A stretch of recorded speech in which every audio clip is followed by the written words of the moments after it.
छतरपुर जिले में स्थित बागेश्वर धाम सरकार में श्रद्धालुओं की आस्था लगातार बढ़ती ही जा रही है। यहां भारत के ही नहीं बल्कि विदेशों से भी उनके मानने वाले बागेश्वर धाम पहुंच रहे हैं। वहीं फ्रांस और लंदन से भी लोग बागेश्वर धाम के दर्शन करने के लिए पहुंचे हैं। फ्रांस से आई एक भक्त का कहना है कि ईश्वर में उनकी आस्था है और बागेश्वर धाम के बारे में सुनने के बाद वे अपने लंदन के साथी के साथ यहां दर्शन करने आई हैं। इसी बीच पंडित धीरेन्द्र शास्त्री को मैजिक करने वाले कलाकारों से चैलेंज भी मिल रहे हैं।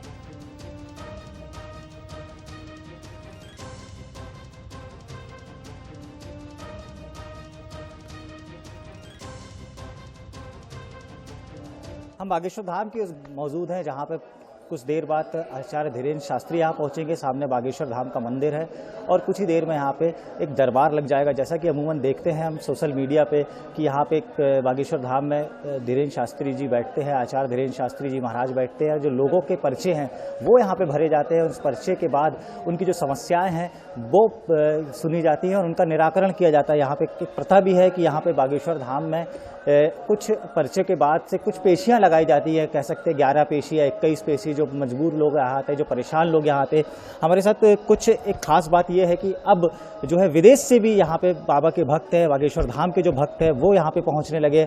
लंदन से हैं, NRI है, उनसे सीधी बात करने की कोशिश करता हूँ। सर, आप कहाँ से आए हैं और कैसे आपको ये पता चला कि बाबा बागेश्वर धाम आना चाहिए आपको?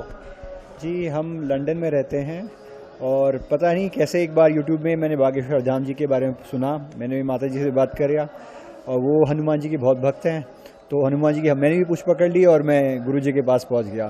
तो वहाँ दिव्य दरबार में हम बैठे थे और हमें ऐसे बुला लिया और हमारी सारी जो परेशानी थी समझा दी। मेरी वाइफ फ्रेंच है।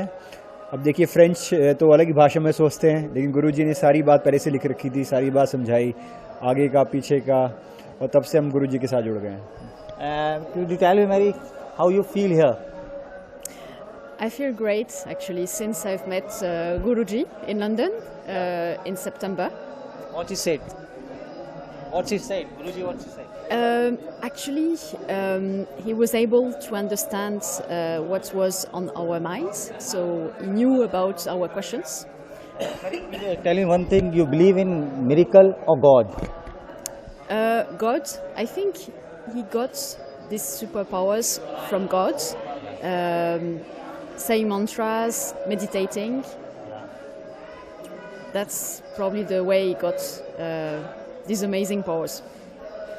ये वो विदेशी सैलानी है, ये वो विदेशी लोग हैं जो बाबा बागेश्वर धाम के दर्शन के लिए पहुँचे हैं और आचार्य धीरेन्द्र कृष्ण शास्त्री के दरबार में यहाँ पहुँचे, अपनी समस्याओं को लेकर पहुँचे हैं और संभवतः आज उनके भी पर्चे भरे जाएंगे या देखे जाएंगे। उसके बाद इनको कितनी पेशी में यहाँ आना है ये भी तय किया जाएगा। कैमरामैन सुरेंद्र पटेल के साथ अमित सोनी, बंसल न्यूज़, बागेश्वर धाम।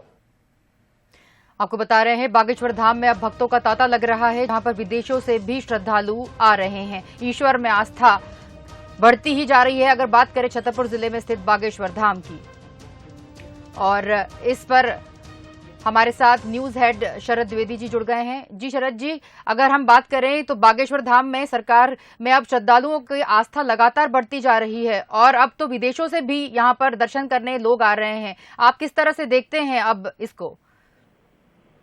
देखिए, ये जो आस्था का मेला है, ये आस्था का मेला सदियों से चलता आया है और चलता रहेगा।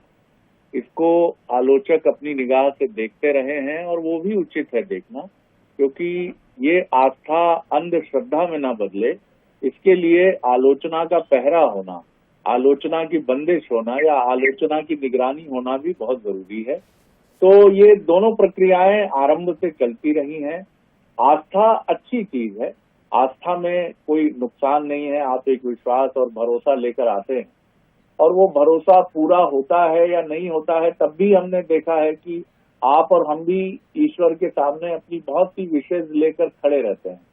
हालांकि कहा यह जाता है कि ईश्वर के सामने इच्छा नहीं रखनी चाहिए, लेकिन 90% लोग लगभग ईश्वर के सामने अपनी विश, अपनी इच्छा लेकर जाते हैं। लेकिन आप अक्सर कहते हैं कि प्रभु मेरी सुन नहीं रहा है, लेकिन फिर भी प्रभु के दरबार में, ईश्वर के दरबार में आप अर्जी लगाने से चूकते नहीं है।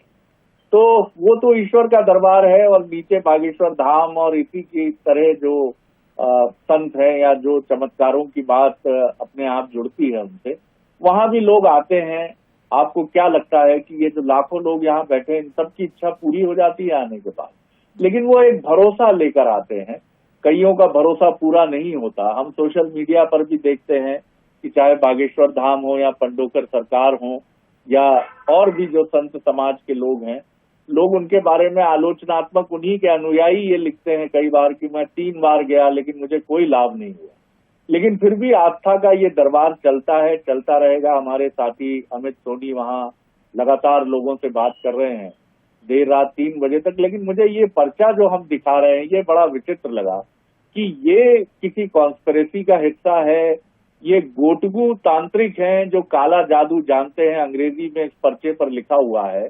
और ये अहमदाबाद के ब्लैक मैजिक यानी काला जादू के जानकार किसी तांत्रिक की बात कही जा रही है कि देयर इज अ तांत्रिक इन अहमदाबाद, जिनको अगर दरबार इनसे बागेश्वर धाम जी से मिलाया जाएगा तो वो जो है सच्चाई को सामने लाने में मदद करेंगे। अब ये बात हमें समझ नहीं आ रही कि ये गोटगू तांत्रिक यहाँ कहाँ से प्रकट हो गए और इसके पीछे क्या सोच और क्या दृष्टि है। तो इन चीजों से हमें सावधान रहना पड़ेगा, क्योंकि कुछ शक्तियां, कुछ ताकतें ऐसी भी होती हैं जो इन परिस्थितियों में या तो आर्थिक लाभ के लिए फायदा उठाना चाहती हैं या सामाजिक सौहार्द के वातावरण को बिगाड़ना चाहती है। तो ये पर्चा जरूर मुझे लगता है कि जांच एजेंसियों और पुलिस के लिए शोध का विषय हो सकता है। अमित ने हमें बताया, अमित सोनी जो हमारे साथी वहां मौजूद हैं, कि ये पर्चा वहां आने वाले हर श्रद्धालु को या मीडिया से जुड़े लोगों को दिया जा रहा है। जी शरद जी, बहुत बहुत शुक्रिया आपका इस खबर पर हमारे साथ जुड़ने के लिए। जैसा कि आपको बता रहे हैं, बागेश्वर धाम सरकार में अब श्रद्धालुओं की आस्था लगातार बढ़ती जा रही है और अब आप देख रहे हैं कि विदेशों से भी लोग यहां पर आ रहे हैं। जैसा कि ये फ्रेंच महिला आपको टीवी स्क्रीन पर दिखाई दे रही है, ये भी अपनी श्रद्धा के चलते बागेश्वर धाम पहुंची है। लंदन से आई हैं लोग, विदेशों से अब बागेश्वर धाम पहुंच रहे हैं।